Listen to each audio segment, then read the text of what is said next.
Assalamualaikum warahmatullahi wabarakatuh. Saya Siti Nur Insyirah binti Muhammad Suraidi bersama Nasyirah binti Ismail akan membentangkan tajuk Kandungan dakwah alam sekitar kepada komuniti, perspektif khalifah dan kelestarian. Baiklah, dunia kini berhadapan dengan pelbagai isu alam sekitar seperti pencemaran, perubahan iklim dan juga kemusnahan hutan yang mana ia mencerdaskan kesejahteraan manusia. Kemusnahan alam ini turut memberi kesan kepada sumber-sumber jadi, ekonomi dan kesihatan masyarakat. Dalam Islam, manusia dipertanggungjawabkan sebagai khalifah untuk memelihara alam, manakala dakwah pelestarian alam sekitar berperanan dalam meningkatkan kesedaran masyarakat terhadap kepentingan menjaga kelestarian alam. Baik, seterusnya saya akan sambung pembentangan dengan ulasan kepustakaan. Menurut Salih Hashim dan Amalina 2020, kelestarian dalam Islam berasaskan 4 prinsip utama, iaitu keadilan, kecemerlangan, nilai sosial dan tidak melakukan kerosakan bagi menjamin keseimbangan ekonomi, sosial dan alam sekitar. Menurut Abu Hamdi Usman dan Muhammad Nurzi Nasir 2023, terdapat beberapa hadis yang menunjukkan bahawa Islam sangat menitik beratkan penjagaan alam sekitar melalui galakan Rasulullah SAW terhadap amalan seperti menanam pokok sebagai usaha memelihara kelestarian alam. Menurut Muhammad Afendi, Nurul Omardin dan Nazirah Zainul Abidin 2014 menerangkan bahawa amalan kelestarian pada peringkat pra-berancangan bagi meningkatkan kesedaran orang ramai terhadap kelestarian alam sekitar. Menurut Tuanku Afrizal dan Abdul Rahman Embong 2013 menjelaskan bahawa pemeliharaan alam sekitar melibatkan kerjasama pelbagai pihak seperti pihak berkuasa tempatan PBT, pihak NGO dan komuniti setempat. Seterusnya, konsep pendekatan dan teori dakwah. Konsep manusia sebagai khalifah atau manusia bertanggungjawab dalam menyebarkan dakwah pelestarian alam sekitar. Allah SWT telah memberi amanah kepada setiap manusia untuk menjaga dan mengurus bumi dari segala kerosakan yang berlaku. Setiap manusia layak untuk menjadi khalifah kerana manusia digunakan akal yang sihat dalam kepimpinan. Pendekatan dakwah, terdapat 3 pendekatan dakwah seperti dakwah bil lisan, dakwah bil kitabah, dakwah bil hal. Dakwah bil lisan adalah kaedah dakwah melalui lisan atau percakapan seperti mengadakan ceramah, pidato, khutbah dan sebagainya. Para pendakwah akan menyeru masyarakat kepada amar ma'ruf nahi munkar. Bil lisan ini haruslah dilaksanakan secara berhikmah menggunakan teknik yang bersesuaian. Dakwah bil kitabah melalui kaedah penulisan untuk menyebarkan ajaran Islam.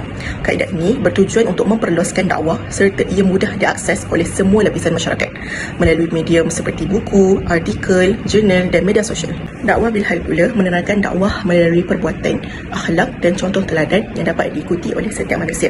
Sebagai contoh, tindakan Nabi Muhammad SAW dalam mendirikan Masjid Quba sebagai pusat penyatuan umat Islam. Teori dakwah. Antara salah satu teori dakwah yang sesuai adalah dakwah bil hal. Kaedah ini disampaikan melalui perbuatan, perlakuan yang baik oleh ad-da'i kepada mad'u. Konsep keteladanan bertujuan untuk mempamerkan sifat yang baik kepada masyarakat melalui program dan aktiviti yang berkesan. Seperti Hari Alam Sekitar, HHSN, bertemakan Big Plastic Pollution, iaitu program untuk mengatasi plastik. Program ini dilakukan untuk memastikan setiap manusia tidak membuang sampah plastik ke dalam sungai atau habitat haiwan yang akan memudaratkan habitat mereka yang boleh menyebabkan kepada kepupusan. Selain itu, kita boleh juga melakukan program gotong royong membersihkan kawasan persekitaran dan sebagainya. Seterusnya, saya akan sambung dengan prinsip kelestarian dalam Islam. Prinsip ini terbahagi kepada 4 perkara. Yang pertama adalah keadilan. Okey, adil ni maksud dia meletakkan sesuatu pada tempat yang sepatutnya. Dalam konteks alam sekitar, manusia hendaklah mengurus alam secara amanah dan bertanggungjawab agar selari dengan prinsip keadilan. Yang kedua, kecemerlangan. Kecemerlangan alam sekitar ni kita dapat lihat melalui pengurusan alam yang cekap, sistematik dan juga terbaiklah. Yang ketiga adalah nilai sosial yang berperanan dalam membentuk sikap prihatin dan melindungi terhadap alam.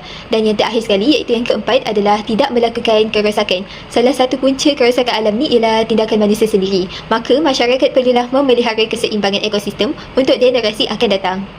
Seterusnya, dalil pensyariatan. Pertama, hadis daripada Rasulullah SAW yang diriwayatkan oleh Abu Sa'id Al-Khudri radhiyallahu anhu. Baginda bersabda, hadis ini menceritakan tentang manusia diciptakan sebagai seorang ketua yang bertanggungjawab dalam mentadbir bumi mengikut perintah Allah. Kedua, Allah SWT berfirman dalam surah Al-A'raf ayat 56 menjelaskan bahawa Allah sangat melarang manusia melakukan kerosakan di atas muka bumi ini.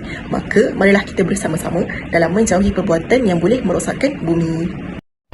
Kemudian kita akan lihat apa cabaran yang perlu dihadapi untuk mencapai kelestarian alam sekitar ni. Okey, yang pertama sekali, keterbatasan penguasaan pendakwa berkaitan isu alam sekitar, yang mana dia menekankan untuk integrasi antara ilmu agama dan juga kelestarian alam.